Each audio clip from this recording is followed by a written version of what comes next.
ಎಚ್ಚರದಿರಿ. ಮಕ್ಕೊಂಡ ಬಳಿಕ ಏನು ಬೀಳ್ತೈತಿ? ಕನಸು. ಕನಸಿನಾಗೂ ನೀವು ಇರ್ತೀರೋ ಇಲ್ಲೋ? ಕನಸಿನಾಗ ಅದೀರಿ?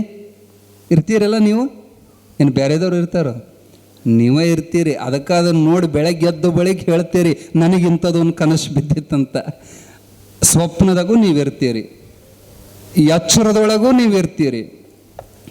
ಇನ್ನೊಂದು ಅವಸ್ಥೆ ಸುಷುಪ್ತಿ, ಅಂದ್ರೆ ನಿದ್ದೆ. ನಿಮ್ಗೆ ಬರ್ತದಿಲ್ಲ? ನಿದ್ದೆ ಬರ್ತಾವಲ್ಲ. ನಿದ್ರೆ ಒಳಗೂ ನೀವು ಇರ್ತೀರೋ ಇರೋದಿಲ್ಲ? ನಿದ್ರೆ ಸುದ್ದಿ ತೆಗಿಯೋಣ ಒಬ್ಬ ಅಜ್ಜಿ ಇಷ್ಟಾಗಲ್ಲ ಬಾಯಿ ತೆಗೆದ್ರು ನೋಡಿ. ಅಂದ್ರೆ ವಿಷಯ ಹೇಳೋದು ಅವರಿಗೆ ತಲೆಯಾಗ ಹೊಂಟಿಲ್ಲ ಅಂತ. ಸ್ವಲ್ಪ ಇದು ಮೆದುಳಿಗೆ ಕೈ ಹಾಕೋ ಕೆಲಸ. ನಿದ್ರೆ ಒಳಗೆ ನೀವು ಇರ್ತೀರೋ ಇರೋದಿಲ್ಲೋ?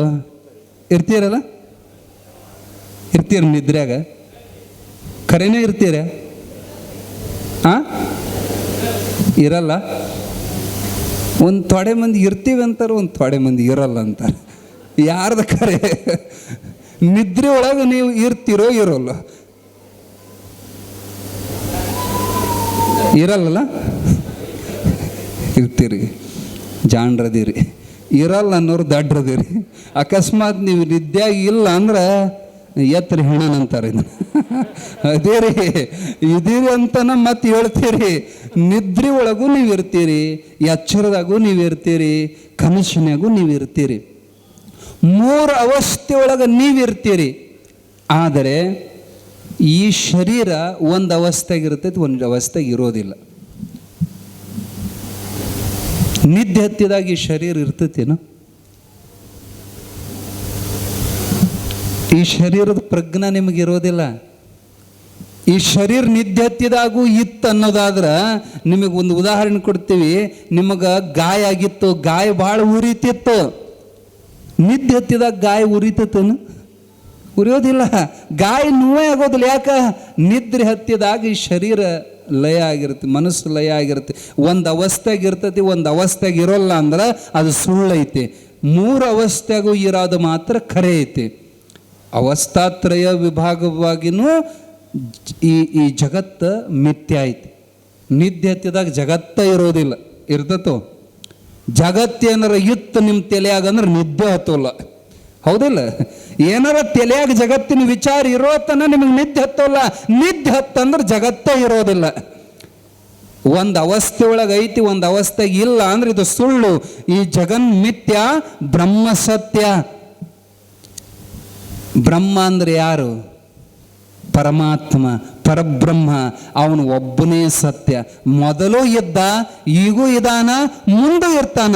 ಕಾಯಂ ಇರೋ ಒಂದು ಅವಸ್ಥೆಗೆ, ಆ ಕಾಯಂ ಇರೋ ವಸ್ತುವಿಗೆ ಸತ್ಯ ಅಂತ ಕರೀತಾರೆ. ಅದೇ ಪರಮಾತ್ಮ. ಅವನು ಹಿಂದೂ ಇದ್ದ, ಈಗೂ ಅದಾನ, ಮುಂದೆ ಇರ್ತಾನ. ಮತ್ತು ಆ ಪರಮಾತ್ಮ ಯಾರ ಅಂತ ತಿಳ್ಕೊಬೇಡ್ರಿ. ಜೀವೋ ಬ್ರಹ್ಮೈವ ನ ಪರಹ. ಆ ಪರಮಾತ್ಮನೇ ನೀನಿದ್ದೀಯ. ನೀ ತಪ್ಪು ತಿಳ್ಕೊಂಡೀಯ. ನಾನು ಶರೀರಿ, ನಾನು ಹುಟ್ಟವ, ನಾ ಸಾಯವ, ನಾ ಹೆಣ್ಣು, ನಾ ಗಂಡು. ನಮಗೆಲ್ಲ ಹುಚ್ಚು ಹಿಡ್ದೈತಿ. ಯಾರು ನೀನು ಅಂದ್ರೆ ನಾವಂತೀವಿ ನಾನು ಮಲ್ಲಪ್ಪರಿ. ನಾವೇನು ಕೇಳೀವಿ? ಯಾರು ನೀನಂತ ನಾವು ಕೇಳೀವಿ. ಇವಂತಾನ ಮಲ್ಲಪ್ಪರಿ. ವಶಿಷ್ಠರು ಇದೇ ಪ್ರಶ್ನೆ ಕೇಳಿದ್ರಂತ ರಾಮಗ. ಯಾರು ನೀನು? ಅವ್ರು ರಾಮ್ ಗಾಬರಿ ಅದ. ದಿನಾ ಪ್ರವಚನಕ್ಕೆ ಬರ್ತಾನೆ. ನಾನು ಯಾರು? ಹೊಸೊಬ್ರು ಕೇಳ್ದಂಗೆ ಕೇಳ್ತಾರೆ. ಯಪ್ಪ ನಾನು ರೀ ರಾಮ. ವಶಿಷ್ಠರು ನಕ್ರು. ನಾನು ನಿನ್ನ ಹೆಸರು ಕೇಳಿಲ್ಲೋ, ನೀನು ಯಾರು? ಎಷ್ಟು ಚಂದ ಐತೆ ನೋಡಿದ ಪ್ರಶ್ನೆ. ನಿನ್ನ ಹೆಸರು ಏನಂತ ಕೇಳಿದ್ರೆ ಹೇಳ್ಬೇಕ, ನೀನು ಯಾರು? ಒಂದ ನಾನು ರೀ ಅಯೋಧ್ಯ ರಾಜಕುಮಾರ. ನೀ ಯಾವ ದೇಶದ ರಾಜಕುಮಾರ ಅಂತ ಕೇಳಿದ್ರೆ ಹಂಗೆ ಹೇಳ್ಬೇಕು. ನೀನು ಯಾರು? ಅವಂದ ನಾನು ರೀ ಸೀತಾನ ಗಂಡ. ನೀ ಯಾರ ಗಂಡ ಅಂತ ಕೇಳಿದ್ರೆ ಹಂಗೆ ಹೇಳಬೇಕು. ನೀನು ಯಾರು? ನಾನು ರೀ ದಶರಥನ ಮಗ. ನೀ ಯಾರ ಮಗ ಅಂತ ಕೇಳಿಲ್ಲ ನಾನು. ನೀನು ಯಾರು? ಅವಾಗ ರಾಮಗ ದಿಕ್ಕು ತಪ್ಪಿತು. ನಾನು ರೀ ಅಂತ ಹಿಂಗೆ ಎದೆ ಮುಟ್ಕೊಂಡ. ಅದು ಎದೆ ಐತೋ. ನೀನು ಯಾರು? ಎಷ್ಟು ಚಂದಿಲ್ಲ ಇದು ಪ್ರಶ್ನೆ.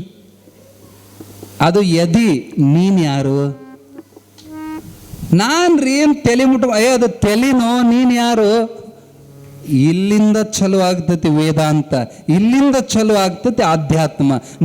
ನಾವು ಎಲ್ಲ ಭಾಳ ದೊಡ್ಡ ತಪ್ಪು ಏನು ತಿಳ್ಕೊಂಡೇವೆ ಅಂದ್ರೆ, ನಾ ಬೆಳ್ಳಗದನಿ, ನಾ ಕರ್ರಗದನಿ, ನಾ ಉದ್ದದನಿ, ನಾ ಗಿಡ್ಡದನಿ, ನಾ ದಪ್ಪದನಿ, ನಾ ಬಡಕದನಿ. ನೀವೆಲ್ಲ ಭಾಳ ತಪ್ಪು ತಿಳ್ಕೊಂಡಿರಿ.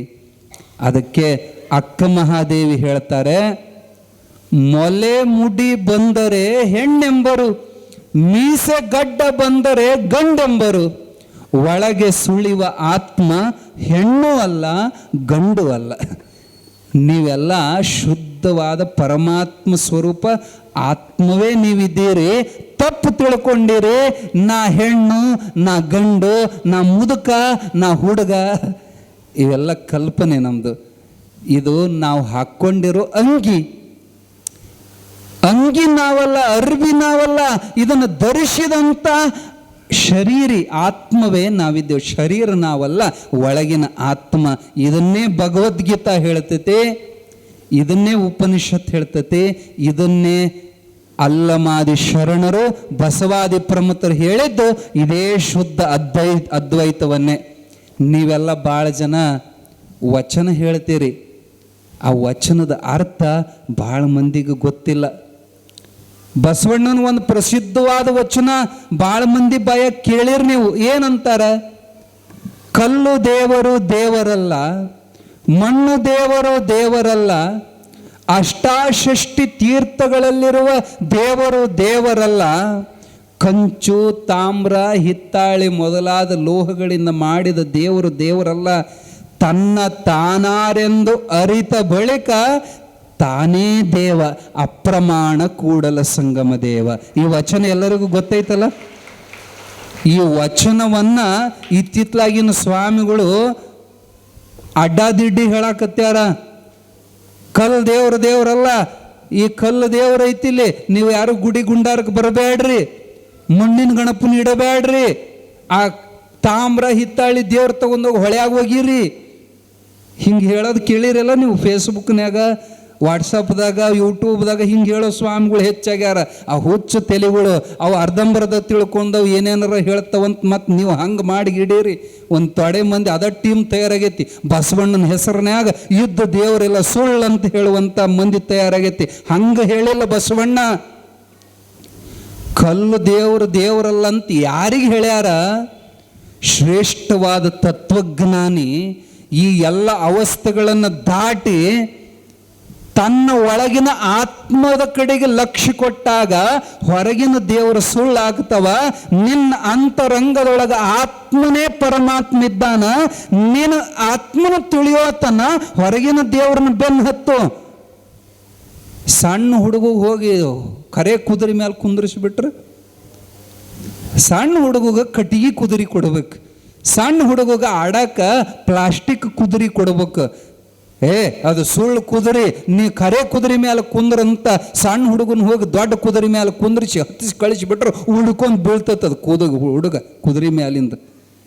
ಅಜ್ಞಾನಿಗಳಿಗೆ, ಒಂದಿಷ್ಟು ಆರಂಭದ ಅಧಿಕಾರ ಶೂನ್ಯರಿಗೆ ಪ್ರಾಥಮಿಕವಾಗಿ ಕಲ್ಲು ಮಣ್ಣಿನೊಳಗೆ ಶಿವನನ್ನು ಕಾಣ್ತಾ ಕೊನೆಗೆ ತನ್ನ ಮೊದಲು ಇಷ್ಟಲಿಂಗ ಹೊರಗೆ, ಆಮ್ಯಾಲ ಭಾವಲಿಂಗ, ಪ್ರಾಣಲಿಂಗ, ಕೊನೆಗೆ ಆತ್ಮಲಿಂಗದ ದರ್ಶನ ಮಾಡುವ ಶಟಸ್ಥಳಗಳನ್ನು ಹಂತವಾಗಿ ಹೆಜ್ಜೆ ಇಟ್ಟು ಮೆಟ್ಟಗಟ್ಟಿ ಮ್ಯಾಲಿಂದ ಬರ್ಬೇಕು ಹೊರತು ಸೀದಾ ಜಿಗದ ನೆತ್ತಿ ಮ್ಯಾಲೆ ಜಿಗದ್ರ ಉಳ್ಕೊಂಡ್ಬೀಳ್ತಾನೆ ಮನುಷ್ಯ.